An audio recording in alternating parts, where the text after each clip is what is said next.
Good Wednesday afternoon to you. Hope you're having a great day. Thanks for joining us on Sports4CLE. A little later in the show, the D-Man, Dennis Manoloff, will join us. We'll talk some Browns. We will also check in with Dennis Gates, head men's basketball coach, the Cleveland State Vikings. Cleveland State getting ready for a big Horizon League matchup for first place with Oakland University. That is tomorrow at the Wolstein Center. We begin by talking Browns, and let's welcome in Tom Withers from the Associated Press. Tom, you've covered Cleveland sports for a long time. Biggest takeaways from the Browns 2021 season? Wow, how much time do you have, Dave? This is yeah, suddenly a 4-hour show, huh? Wow. I guess disappointment and frustration are the first two things that come to mind for me. The inability of this team to finish. And we can go all the way back to that week 1 game against Kansas City in the rematch of last year's playoff game. And unfortunately, the one in September ended much like the one did last January, with the Browns coming up short. So that was just, the first taste of disappointment in a year that I think we're going to long remember as one of the most disappointing, certainly in the expansion era. So, listen, we're going to, we'll dissect last season for a long time. I think the Browns need to quickly, think forward and not backward about what did happen. They need to learn those lessons. They've got obviously a big decision to make with the quarterback. They've got a young coach who had a tough, he had a sophomore slump. Stefanski had a tough year. So my biggest takeaways are just the disappointment of it. The fact that maybe everybody got a little bit too ahead of themselves. This was a wild card team last year. And while they did, challenge arguably one of the best teams in the league in Kansas City, maybe that was a little bit of a mirage. Maybe this team was, 2 or 3 years away from legitimately being a Super Bowl contender and not as quickly as we all thought. Yeah, the old saying is it's tougher to go from 500-ish to elite, and that would be kind of where the Browns were. They won a bunch of close games that got them to 11 wins a season ago, and they didn't win as many close games this year. It kind of flipped, and that's the difference between 11 wins and 8 wins. All right, CBS Sports. Let's dive into this. CBSSports.com with how to fix the Browns in 2022. Number one, fix the quarterback position, and it's hard to argue with that. The quarterback position has to be significantly better. No question. This is kind of like, when you're fixing your house, you got to make sure that the foundation is fine, and then you worry about the roof and everything else that comes with it. But yeah, it's all about that position. And the Baker Mayfield dilemma is one that I'm not sure if there's an easy answer here. I do think it's interesting, and I think it's worth noting that 4 years in, they're really not sure about this guy. And I think that speaks volumes about where the Browns really feel about him. As you guys know, Andrew Berry came out yesterday and he said that they fully expect a healthy Baker Mayfield, to be their starter in 22. Well, we all know, especially in this town, there are absolutely no absolutes in sports. And so I think Baker Mayfield is the starter today. Tomorrow is Thursday, and we'll see what that brings. But clearly, they've got to get better play out of that position. Unfortunately for him, it began to tailspin with that injury in week 2 and only got worse from there. But, I have bigger questions beyond the injury with Baker. Is he the guy to lead this team? In many ways, the quarterback for an NFL franchise is as important or more important than the owner. He's really a CEO. And is this the kind of guy that you feel represents the organization best? Is he the leader of the team? Does he have the respect of guys in his locker room? And I think as we head into this offseason, all those questions are certainly out there about number 6. Yeah, and again, for now, he's the quarterback, but everything in the NFL means not for long. So, I agree with you. Let's see where that is. I'm sorry, Dave. I think they will obviously, explore every option that's possible, whether that means through trade or finding at least as good a quarterback on the free agency market. I think there are a lot of things that they can do.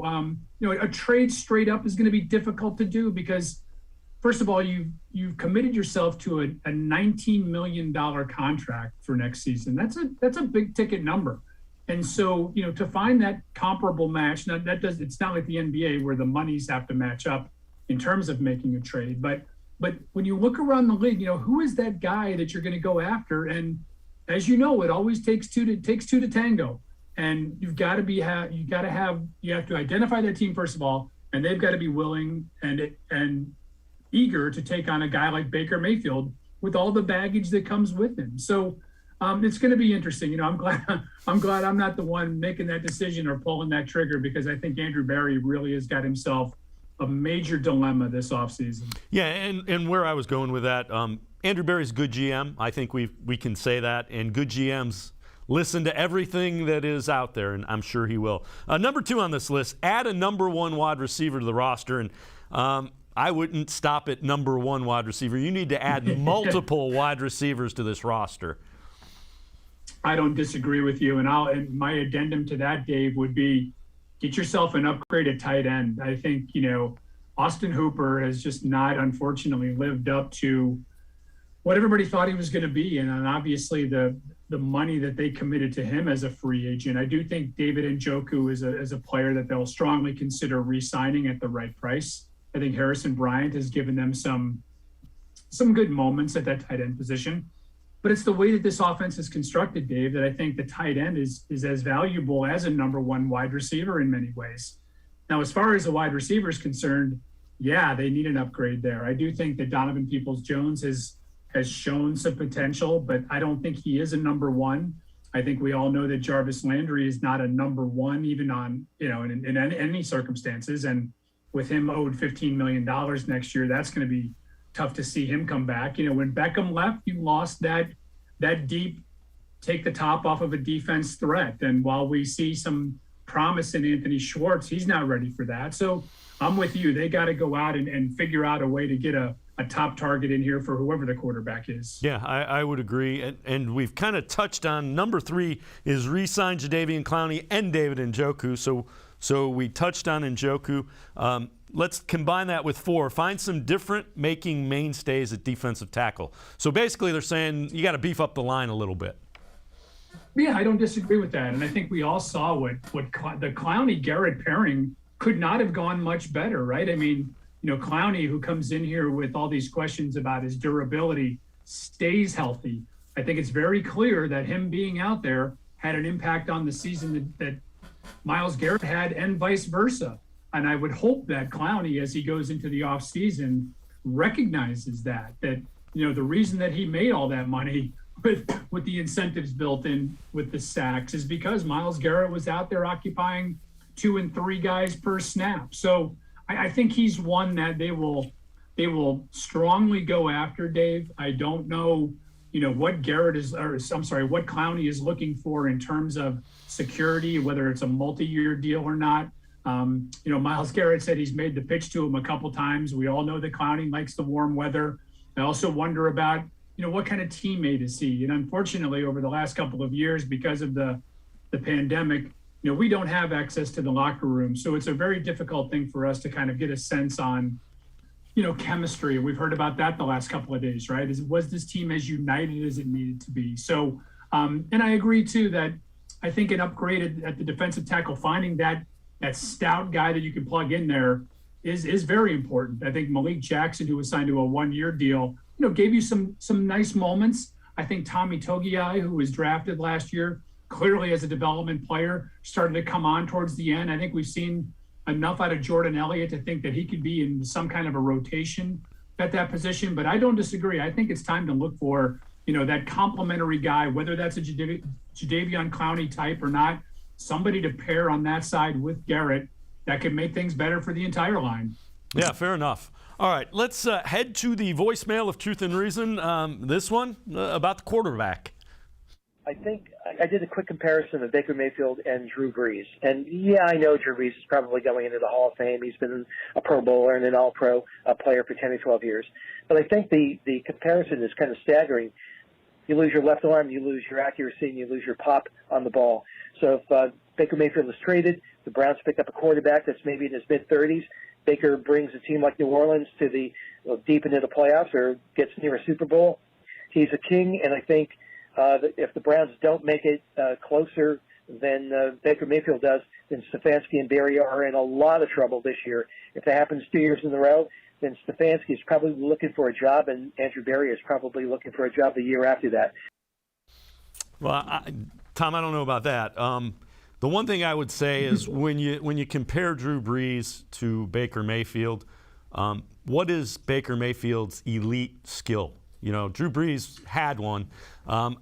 It was supposed to be accuracy, and that's the most troubling part. You can't tell. Did he lose the accuracy because of the injury to his shoulder?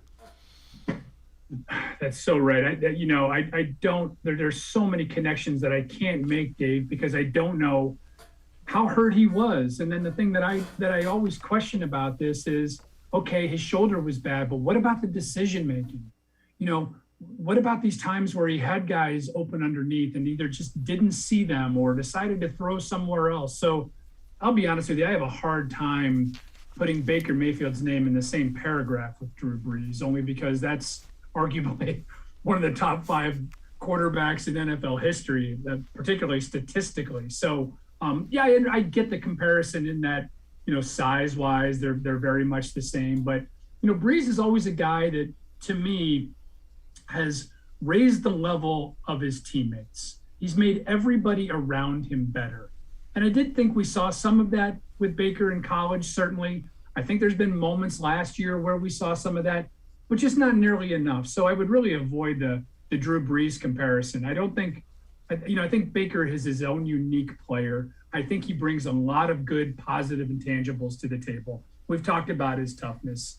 I like a little bit of that swagger. I think that's essential in a quarterback, to be able to be that guy that your teammates are going to gravitate around. But I just wonder with all the other things that he brings, clashing with the media, the social media postings.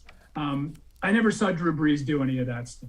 Now, that's not to say that he hasn't made mistakes, and there's been times where he's been quoted as saying some stupid things, just like everybody does at one time or another. We all make mistakes, but I just don't see enough of those positive checklists, those positive things on the checklist for Baker Mayfield to really make a favorable comparison to him.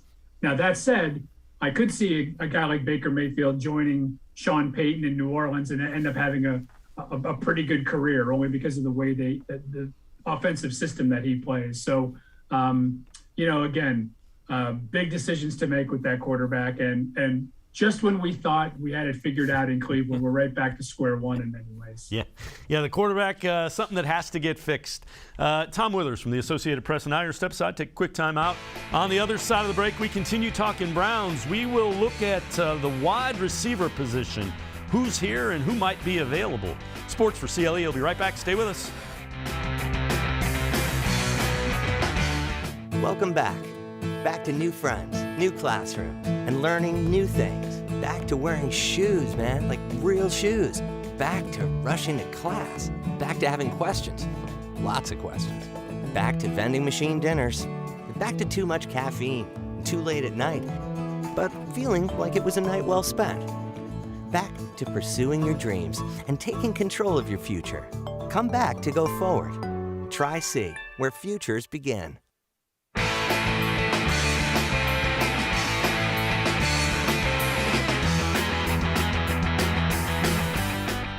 We continue talking Browns and how to improve the Browns offense moving into 2022. Let's head back to the voicemail of Truth and Reason. No surprise, this one about Baker Mayfield, the quarterback. Hey, this is Ray from Canton, Ohio, Pro Football Hall of Fame City. I think Baker is going to be just fine. We act like he didn't lead the team to the playoffs and beat our arch rival on the road, even had Big Ben crying. He played injured. Let's try to get 2 dynamic receivers into the offense. Let Baker heal up, use this 5th year as a real accurate evaluation. I think we'll know more going into the middle of next season. Thank you.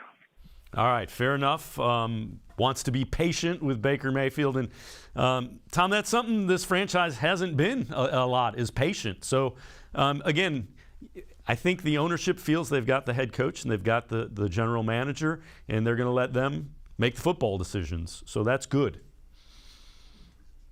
Yeah, I'm with you, and I think Ray makes some good points, and that is the argument, as far as keeping Baker, is that let him get through this surgery, let him heal up, hope that he learns some lessons from last year, hope that they can get some more complementary offensive players around him, and that he comes back and he plays well, and you extend him for another 5 years, and we all live happily ever after. I just don't know.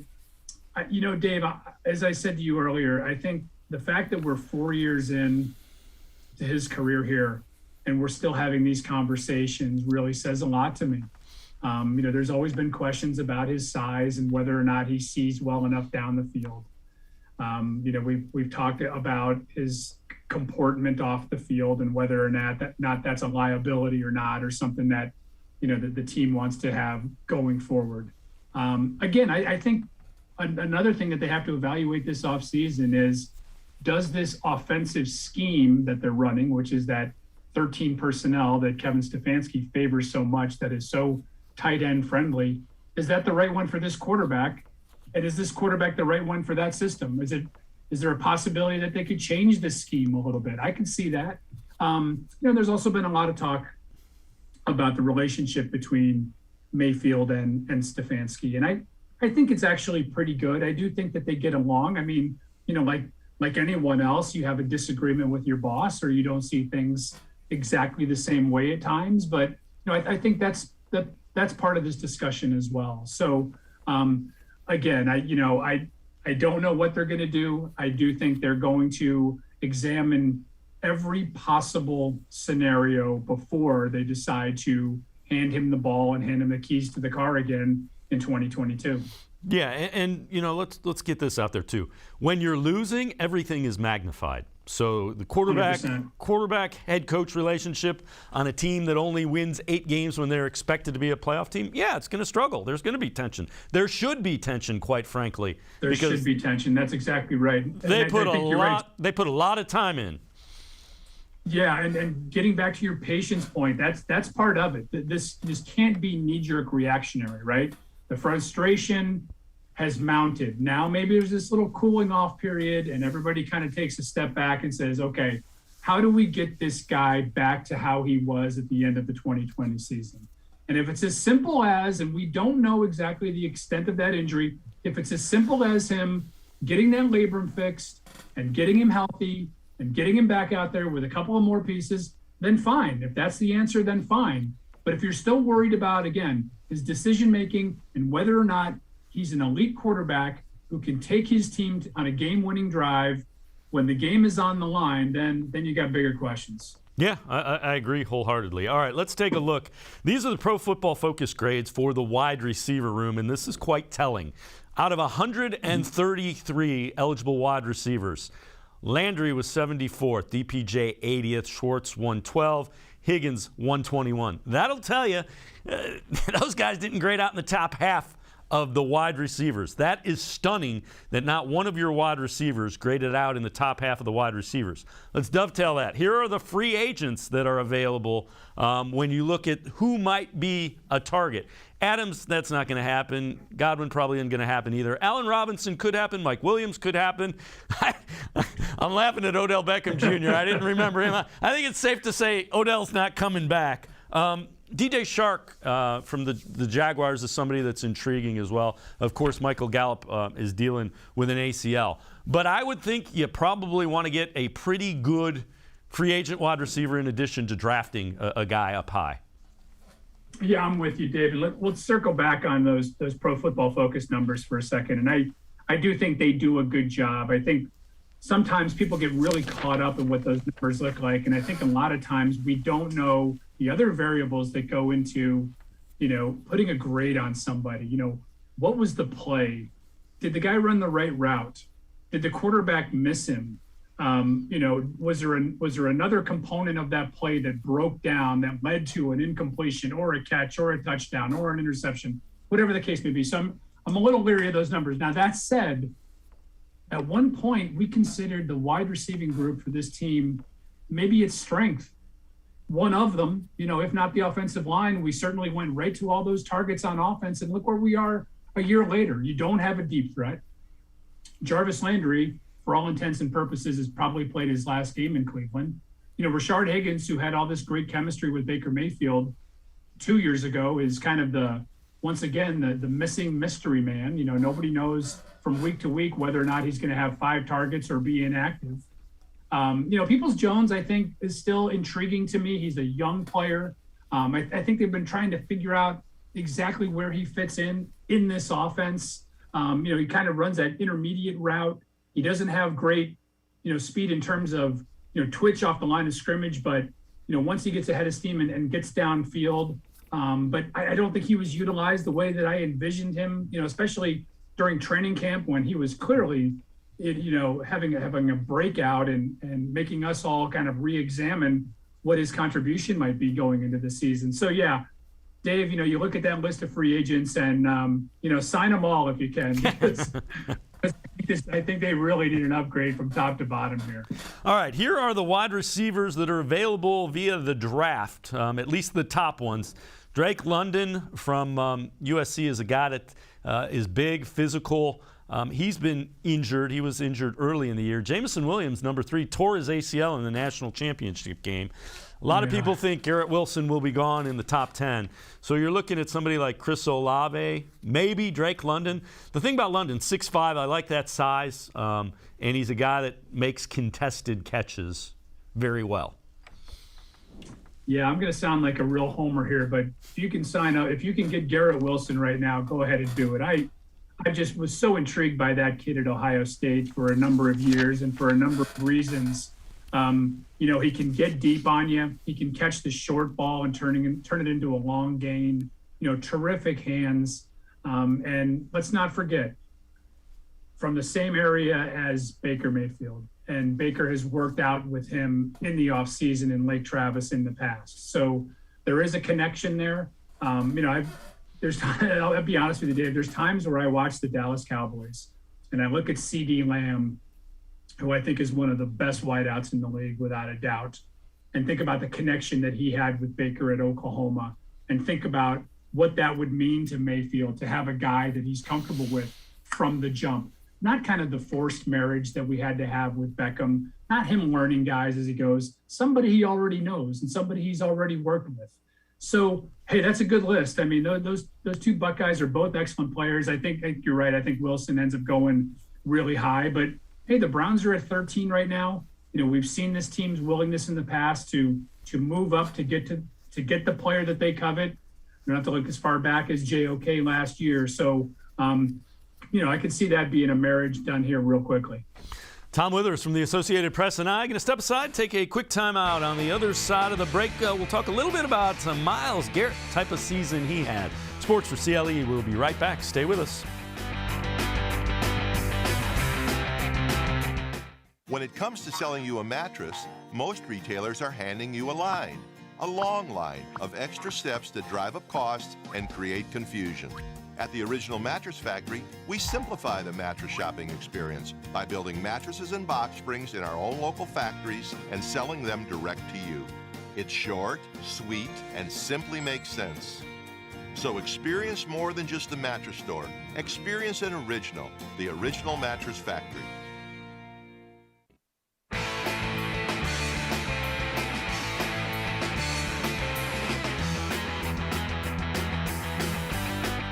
We continue talking Browns, putting a wrap on the 2021 season.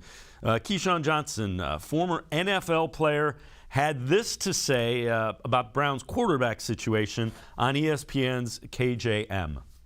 When you have an injured player that had success prior to the injury, you can't just throw him away due to the injury. You have to, because if you make the mistake and decide to move on from him based on what you saw over the last several games, the interceptions, the subpar play, even though you know and your medical staff knows that he's fighting injury, and he alluded to that, letting the world know, and then all of a sudden you decide you want something better. Now, if he was healthy and Aaron Rodgers was available, I'm taking Aaron Rodgers. I mean, come on, of course. Right? I mean, that's just the reality. He's not in of that it. bucket, as you would say. If he's healthy and something's better and we're looking at it, then yeah. But the fact that he's not healthy, you've got to give him the opportunity to get healthy to evaluate him fairly. And again, Tom, we've talked about this as early as this show. It's a tough evaluation. And we, the media and fans, have no idea how truly injured Baker Mayfield was and how much that affected it. Because they're just not going to say that. If you say, man, he's injured and every time he takes a hit, he's going to get hit 20%, 30% more than he normally would. Yeah, and I think, with all due respect to Keyshawn, this is a 4-year deal here. This isn't just this past season. So when they're doing this evaluation, they're taking in the breadth of his entire time here in Cleveland. So, yeah, I'm with you, David. Again, I'm not privy to the medical, examination. I'm not going to be assisting with the surgery on January 19th. So I don't know the extent of the injury and how much it affected him. Now, I thought it was interesting that in the course of the season, offensive coordinator Alex Van Pelt went from basically not ignoring the injury. It was always a thing, but he refused to put any emphasis on it affecting Baker's play early in the season. Well, then 2 weeks ago, he basically did a 180 and said, yeah, of course the injury affected Baker. So I'm not sure where he was coming from there, why he was maybe he was trying to boost Baker's confidence going into that Pittsburgh game, whatever the case may be. So there's been some mixed messaging as well on the injury. I don't think the Browns like the fact that Baker seemed to make this injury, while he would say, hey, it's still attached or whatever, then it turned into him revealing to a national reporter that he had a fracture in there. I don't think the team was crazy about him kind of, letting everybody know his medical diagnosis on a week-to-week basis. So, yeah, I agree with Keyshawn in that it would be unfair to throw a guy away, but I think there's some extraordinary circumstances and situations involved with Mayfield that make it much more than the injury. I'll give Baker a ton of credit for staying out there. I do think as well, though, Dave, that if he could do it all over again, after he injured the shoulder the second time, which was against Houston a few weeks after he initially tore in the labrum, I think looking back at it now, he wishes he would have shut it down, probably gotten the surgery then. It probably would have saved him millions of dollars. It certainly would have helped his stature and status with the team as it stands right now. So, coulda, shoulda, woulda. And injuries are a big part of it. Everybody's playing a little bit hurt, but I do think at the quarterback position, obviously, it's gonna, if your lead arm is not right, then you're not right. Yeah, and again, quarterback touches the ball every snap on offense. All right, Pro Football Focus. The top player at each position. Edge player Myles Garrett, a 92.0 grade. So he grades out higher than TJ Watt by Pro Football Focus. And then let's take a look at Myles Garrett on Instagram. Thankful for another year doing what I love. All the love to my guys. Appreciate the dog pound for the support. Through everything, we're going to get it right. Back to the lab. Tom, one of the things that gets overlooked is the year Myles Garrett had. And I know people are saying, well, he disappeared late in the year. He's playing on one leg after, the Raiders game when he got hurt late in that. He literally was playing on one leg. I was stunned, actually, to be honest with you, Dave, that he played in that Packers game, because from what I had been told by some other people, that he was not, he was half of himself. And you could see that during the game. He didn't have that bend. He couldn't go around. And you even saw that in the last couple of games. He just didn't have that torque and that bend that he needs to get around the corner. So he was basically relying on brute strength and his bull rush and playing some games with whoever the tackle was to try to get to the quarterback. I still thought he had an absolutely A+ season. And the thing, Dave, that stood out to me more than, the sack numbers or his impact on the field is that I think he really grew into a team leader this year. And that was really apparent with, especially those of us in the media who talk to Myles on a weekly basis. I thought, there's part of me that doesn't like the fact that he would call out his teammates at times publicly and maybe question the coaching staff at times. That can be that's a fine line to walk there. But I'll give Miles credit for putting out there what he believed in and then backing it up on Sundays. You know, he challenged his teammates early in the year to play better, and that defense, boy, did they come around. I mean, if you recall, at the beginning of the year, we talked about, well, this offense is going to be able to score, and the defense with all these new pieces and faces is really going to struggle. And that was true for about 2 weeks. And that defense really took over. And that defense is obviously they've got some holes to plug in this offseason because they had some guys with 1-year contracts, Malik Jackson, who I mentioned before, Anthony Walker Jr., a few others, but they've got some great pieces. And if they can bring Clowney back and keep him paired with Miles up front, boy, that's a defense that can play with anybody in this league. So I was really impressed with Garrett from right across the board all season long. Yeah, I agree wholeheartedly. Tom Withers from the Associated Press. Tom, man, as always, thanks so much for the time and the insight. Appreciate it very much. Dave, my pleasure. Nice talking to you. All right, Tom Withers, make sure you read him in the Associated Press. We're going to step aside, take a quick time out so we continue to focus on the Browns. Other side of the break, we will be joined by the D-Man, Dennis Manoloff from News Radio, WTAM 1100, 106.9 FM. Sports4CLE. He'll be right back. Stay with us. The Ohio Lottery Partners in Education program recognizes role model students and teachers from across Ohio. Nominations can now be done completely online. To nominate a deserving teacher or student, go to ohiolottery.com. In the About section, find Partners in Education. There you will find links to the nomination forms. Students kindergarten through 12th grade can be academic all-stars. Teachers can be honored as a Teacher of the Month. The Ohio Lottery Partners in Education, where stars shine.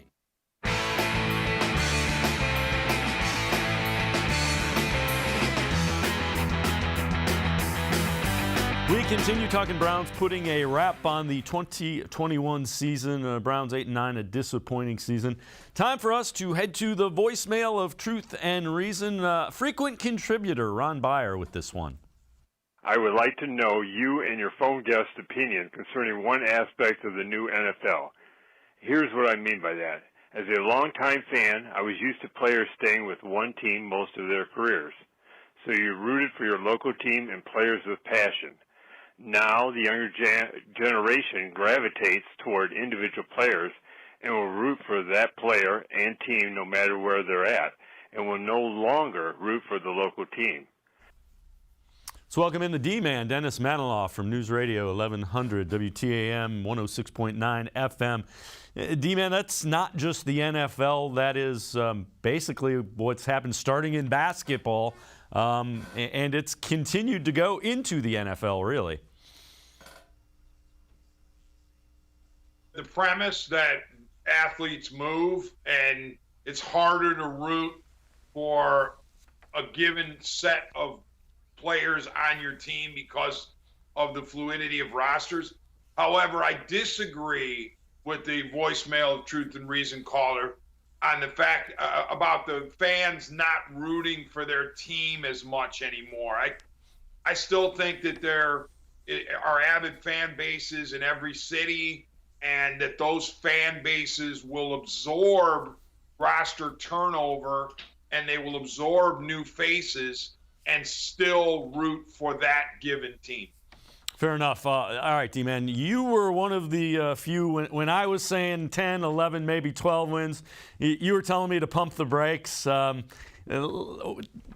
Just your biggest takeaways from a disappointing Browns season where they finished with 8 wins.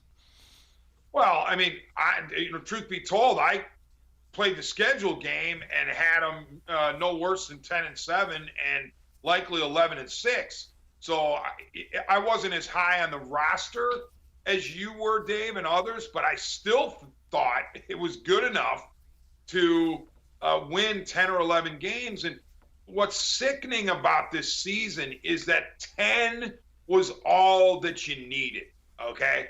It's not like you had to be out of this world good to get into to win the AFC North, or you had to be out of this world good to get into an AFC wild card. You just needed 10 wins and you got in. And what's doubly sickening for those of us who love the Browns is that the Pittsburgh Steelers at 9-7-1 are in, and these are the same Steelers that we were told were over the hill, decrepit, waste products, they're done. Ben Roethlisberger's 90 years old. He can barely get out of bed. All this crap about how the Steelers were finished. Well, guess who made the playoffs and this year? The Steelers. And guess who didn't? The Browns. Another team that made the playoffs. And it's another reason why I'm so upset. The Las Vegas Raiders. You talk about a team that had a billion excuses not to play well this year. Had really unbelievably bad games along the way. But guess what? They figured out a way to get to 10 wins and get into the playoffs. And that's why, seeing the Raiders and Steelers on top of the fact that I knew that now only 10 wins would have been necessary, that makes the Browns season that much worse. Yeah, and they had the opportunity in a number of games late and ended up not finishing. I think they were 0-6 when they were trying to come back within a score. And if you don't expect them to win them all, but they lost them all. You don't expect that either. All right, well, let's move on. Mike Tannenbaum with his final QB rankings, ESPN.com.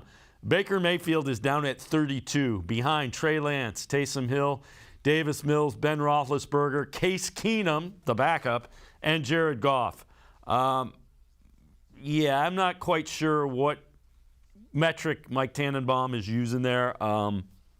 Baker Mayfield wasn't good, but I don't think he's behind as many guys as he has them behind. When Tannenbaum gets a screwdriver, he likes to jam it in and just keep twisting. But before we get on to Tam, I want to go back to the originals, the first segment, Dave. I'm pretty sure I heard it right during the Steelers telecast that if the Browns had lost that game, which they did, it would be their 25th consecutive loss when they fell behind by 8 or more points, which is mind-boggling. Yeah. So there's an example of a team that isn't able to come back. And the fact that they lost 6 games this year by 6 or fewer points is really inexcusable. So we move on to Tannenbaum. I mean, honestly, I would be shocked if Tannenbaum didn't have Mayfield as low as because of that grudge that he seems to have on him. Listen, I'm going to acknowledge, though, that Baker Mayfield was one of the worst quarterbacks in the NFL this year. Sorry, not sorry. I mean, whether it was 99% because of injury or 42% because of injury, the bottom line was he didn't perform well anywhere close to what the Browns needed. And, he's one of the main reasons why the Browns are sitting home. As to being ranked behind the likes of Trey Lance, who barely played, or even Case Keenum. I mean, come on. I mean, seriously?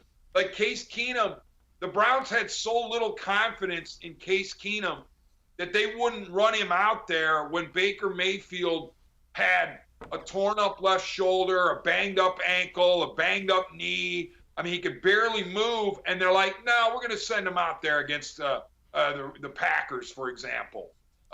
So I don't get some of the guys ranked ahead of Baker Mayfield, but I could certainly see why he would be ranked near the bottom of anybody's quarterback list. Yeah, I would agree. The Browns need better quarterback play, and I think Baker Mayfield would be one of the first to admit that. All right, Andrew Berry. Let's take a look at this tweet by Jack Duffin.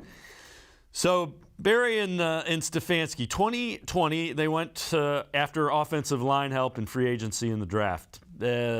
Finished first, Pro Football Focus, pass and run blocking after that season. 2021, they went after defensive help. Number 1 in PFF coverage that season, this past season. 2022, it's pretty obvious they need to go after some wide receivers, and that's kind of leading the way there. So let me ask you this, D-Man. Given what you have seen from Andrew Berry, and I think Andrew Berry went out and assembled enough talent to win this season, and the players just didn't get it done. How much confidence do you have in the front office that they're going to address some of the issues that have kept the Browns out of the playoffs this year? In one sense, I have plenty of confidence because Andrew Berry is a smart guy, knows football, of course. And that Ivy League triumvirate of Berry and DePodesta and Stefanski certainly is going to bring you organizational skills and comprehension skills and all kinds of other stuff. So you figure they know what they're doing. That's not in dispute. What I am worried about, though, is the stubborn nature of intelligent people. Intelligent people, by definition, are stubborn because they believe in their brains, okay? They believe in what they're doing, and they sit there and they kind of look at other people like, well, why are you telling me what to do? I know what I'm doing. And they might do it in a nice way, but nonetheless, they're going to be stubborn about it. And the reason I'm worried about the stubbornness is when it comes to the passing game. The Cleveland Browns absolutely, positively must create some sort of vertical passing game in their schemes. And Kevin Stefanski is going to have to be willing to subjugate his ego and start to recreate his offense and get a vertical passing game implemented in there. And Andrew Berry's going to have to encourage him to do so. Now, maybe they'll say, well, gee, we have the vertical passing game ready to go. We just couldn't execute it this year because of Baker. But they have to get a vertical passing game, and part of that is they have to get a legitimate WR1. They have to get a number one receiver. We love Jarvis Landry. He's not a number one. He's also going to be pretty darn expensive next year. So if they don't restructure him, I'm not sure he's back next year at $15 million in 2022. But even if Jarvis comes back, he's not the lead dog. You have to have a wideout on the outside who has top end speed, who is also proven to some degree, either NCAA big college credentials or NFL credentials, which means I don't think you look at Anthony Schwartz and you say, all right, he's got track star speed. He's going to develop into a WR1. No, you need to go get one. And unfortunately for the Browns, number one, they lost some draft position with that win. I think it went from 10 to 13. And number two, Jamison Williams tore his ACL. So, it makes the drafting of wide receivers a little more sticky because Williams was going to be the number one receiver, I would think, off the board. So, but they have to get a WR1. Yeah, and they probably have to draft one and sign one in free agency so you can develop them as well. The D-Man, Dennis Manoloff, and I are going to step aside, take a quick time out. On the other side of the break, we head to the voicemail of Truth and Reason. We also talk Browns rookies. Sports4CLE, be right back. Stay with us. The Ohio Lottery Partners in Education program recognizes role model students and teachers from across Ohio. Nominations can now be done completely online. To nominate a deserving teacher or student, go to OhioLottery.com. In the About section, find Partners in Education. There you will find links to the nomination forms. Students, kindergarten through 12th grade, can be academic all-stars. Teachers can be honored as a Teacher of the Month. The Ohio Lottery Partners in Education, where stars shine.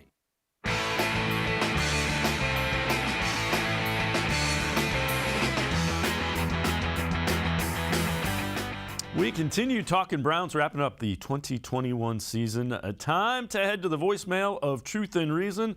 This one involves a couple of offensive linemen. I'd like to talk about what Teller said about Wills, how he's not really motivated to work out in the off season. And, we see this a lot in college players. These guys they just dominate effortlessly in college because of their size and, their skills. But when you get to the pros, you're playing all-stars. Every game is the all-star game. So you have to be an effective pro player, and lineman, you have to be working out on the offseason like crazy. And this is something, and hopefully Teller said he's going to offer to bring Wills, for Wills to come and to work out with him. And I think that's great. Let's welcome back in the D-Man, Dennis Manoloff, WTAM News Radio 1100 and D-Man. That offensive line is close, and you always want somebody who has built his game and ascended to help some of the younger players. Yeah, Dave, I hadn't read. I'm sorry, I missed it. Wyatt Teller talking about Jed Wills in that vein. So I really don't. I feel comfortable commenting on it. Jed Wills, okay, he was really good coming out of Alabama. I think he's going to be a terrific player. I don't know what his PFF grade was this year. I know he was a solid contributor last year. It didn't feel like he was as steady this year. But the line itself, I wish that I felt better about the Browns O-line as one unit. I feel good about it as pieces. Like, in other words, I look at Joel Bitonio, I say, he's a really good left guard. I look at Wyatt Teller, I say, he's a really good right guard. I look at J.C. Treader, I say, I like him as a center. Conklin, when he's out there, I like him as a right tackle. Will's the same.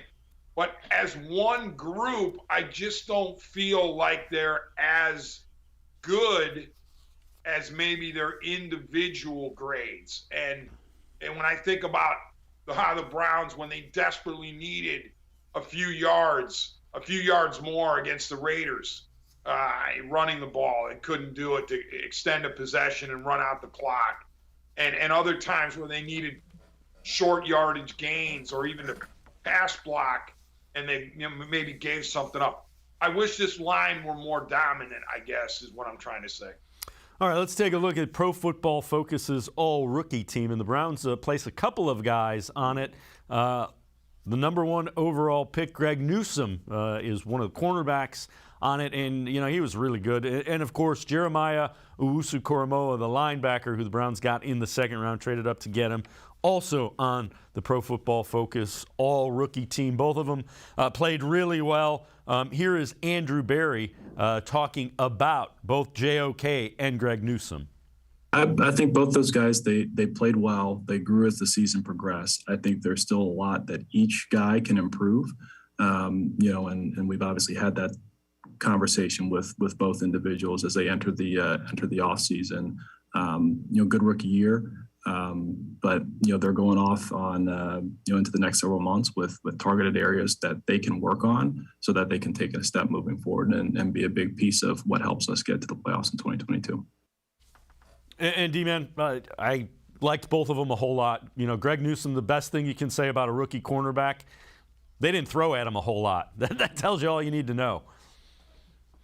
Yeah, Greg Newsome was as advertised pretty much coming out of Northwestern. Did a solid job, but obviously there's plenty of room for growth in his game. He would be the first to say it. Andrew Berry said it. I don't know exactly what they asked him to prove or how they asked him to improve it, because I'm not really in tune with the technique of a cornerback. But what I can see in JOK, Jeremiah Owusu-Koramoah, the linebacker, is they might want him to put on a little more muscle, a little more bulk to be easily or to more easily take on blockers. That's not to say he wasn't able to do it. He's shifty and he's quick and he finds a way to the ball, but hopefully without sacrificing the quickness and the speed, he can bulk up a little bit because he looks a little undersized. But overall, I don't see how the Browns could complain about the production of Greg Newsome and Jeremiah Owusu-Koramoah. Yeah, I'm with you. I'd sign on for more of those from the top draft picks coming up. All right, before I let you go, how close are the Browns to being an elite team? And I know it isn't going to be easy because of who's in their division. The Ravens are going to be better because they're going to get healthy. Joe Burrow and the Bengals are young. They're only going to get better. How close is this Browns team? What does it need to be elite? Well, I'm glad you mentioned, Dave, the caveat. I mean, you can't just say that your team is going to be good in a vacuum because they play in a division, or your team plays in a division, and in this case, the AFC North. the Baltimore Ravens will be itching for a revenge tour after this year's collapse, primarily because of injury and illness. You know, they lost 6 in a row to close to finish 8 and 9 and out of the money. Who knows what the Steelers are going to look like post Roethlisberger? But we know, as you mentioned, that the Bengals and Joe Burrow are a team on the rise, and they've won the AFC North, and they have skill position players who are young and hungry and good. So they're going to be a problem going forward. But even with that, even acknowledging that the division is difficult, the Browns, I believe, can get back to, you know, the 11-win territory, the 10-11 win territory, enough to get into the playoffs if their quarterback situation gets figured out. And the way I think it realistically gets figured out is very simple. Baker Mayfield needs to get healthy in the offseason. I don't think, as I said, realistically, you bring in any of the so-called big not so-called, but the big names like Rodgers and Wilson and even Watson. I don't think they're coming to Cleveland. Good teams hold on to good quarterbacks for a reason, because they're good. So you can't just pluck a good quarterback out of thin air off the street. You're not going to trade for him, most likely, because, again, teams will hold on to good QBs. And the draft doesn't really have a ton of QB talent this year, according to a lot of the analysts. So I believe you're, quote-unquote, stuck with Baker, and that's not bad if he's healthy. Because, remember, number 1 overall in 18. He's not some schlep you brought in 4 years ago. He's number 1 overall. He had college credentials. He won the Heisman. He had a really good rookie year. He had a really good 2020 under Stefanski and Van Pelt. So if there's anybody who could bounce back, it would be a Baker Mayfield. So he's the key really to everything in my mind. He's got to come back healthy. He has to stay healthy, and he has to play well. If he does, the rest of this team will fall into place, and I think they'll be fine. Yeah, I agree with you wholeheartedly, D-Man. They're a good passing game away from being right up there where everybody thought they were going to be this year. The D-Man, Dennis Manoloff. D-Man, as always, appreciate the time and the insight. Thanks very much. Thank you, Dave. All right, the D-Man, Dennis Manoloff. Make sure you listen to him. WTAM News Radio 1100, 106.9 FM. We're going to step aside, take a quick time out. On the other side of the break, friend of the show, Dennis Gates, men's head basketball coach for the Cleveland State Vikings. He will join us. A big game coming up for Cleveland State tomorrow at the Wolfstein Center. We'll talk about that when Sports4CLE returns. Stay with us. When it comes to selling you a mattress, most retailers are handing you a long line of extra steps that drive up costs and create confusion. At the Original Mattress Factory, we simplify the mattress shopping experience by building mattresses and box springs in our own local factories and selling them direct to you. It's short, sweet, and simply makes sense. So experience more than just the mattress store. Experience an original, the Original Mattress Factory.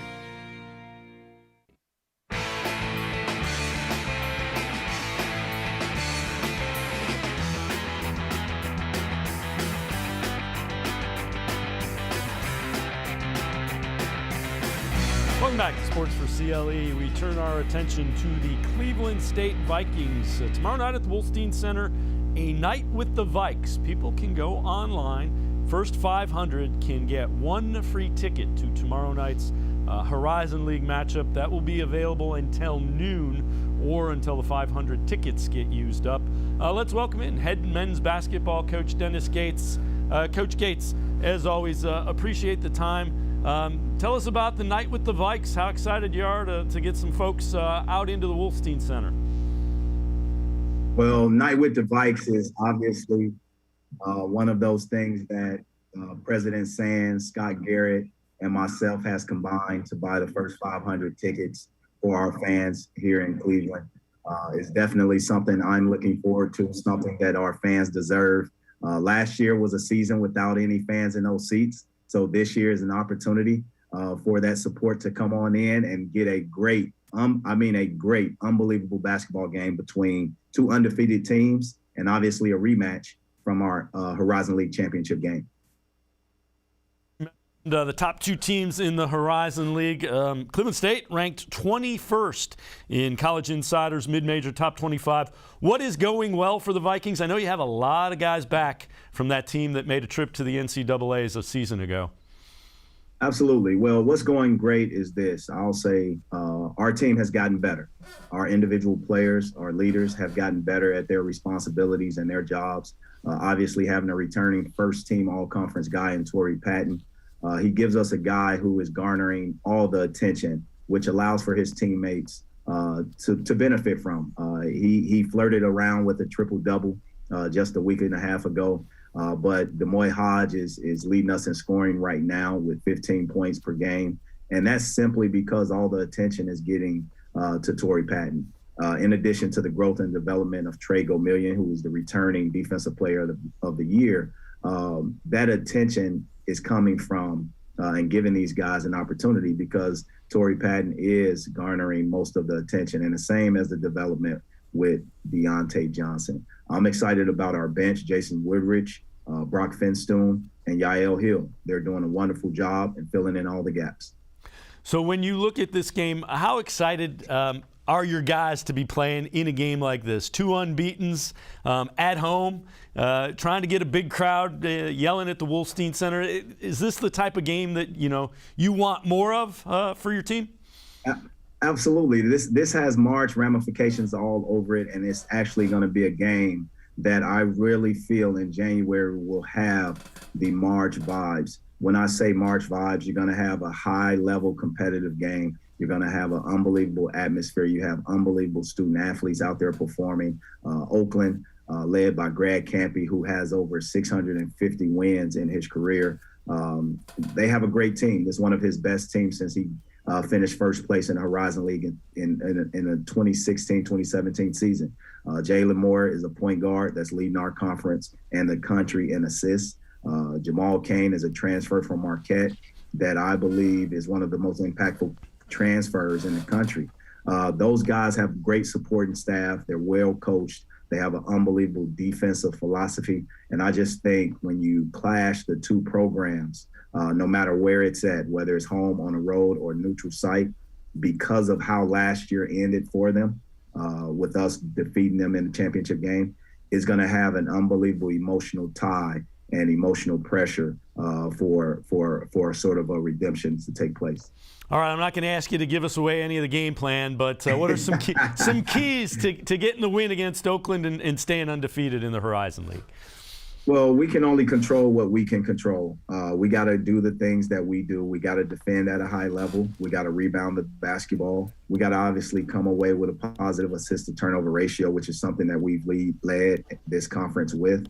But also we have a tendency to get to the foul line a lot of times, and we got to get there, but also not only get there, we got to execute at a high percentage. And I truly believe the atmosphere is what is going to be the difference. So I encourage all our fans out there, all our Cleveland sports fans that's in the footprint of our Cleveland Cavs, the Cleveland Guardians, the Cleveland Browns, to come out and support if you're looking for an unbelievable college basketball game against two mid-major programs. And again, we want to remind everybody, you can go to CSUVikings.com. If you're one of the first 500, you can get a free ticket. You can buy one for a reduced price as well. But the first 500 are free up until noon tomorrow, CSUVikings.com. Dennis Gates, I refer to you as a friend of the show. Always appreciate the time, and you are welcome back. Just tell us when you want to be on, and you can join us. Hey, I appreciate you. Happy New Year to you guys. Go Vikes, and I hope all is safe and well with your family, friends, and loved ones. All right, Dennis Gates, head men's basketball coach. Again, Vikings take on Oakland University for first place in the Horizon League tomorrow over at the Wolfstein Center. Should be a fun night of basketball in downtown Cleveland. That'll do it for this edition of Sports4CLE. We will see you again back here tomorrow at 4 o'clock. Scheduled guests, Scott Petrak, Browns beat reporter for the Elyria Chronicle-Telegram, and Chris Fedor, the Cavs beat reporter for cleveland.com, as well as the Plain Dealer. That's tomorrow, 4 o'clock on Sports4CLE. We'll see you then. Have a great night, everybody.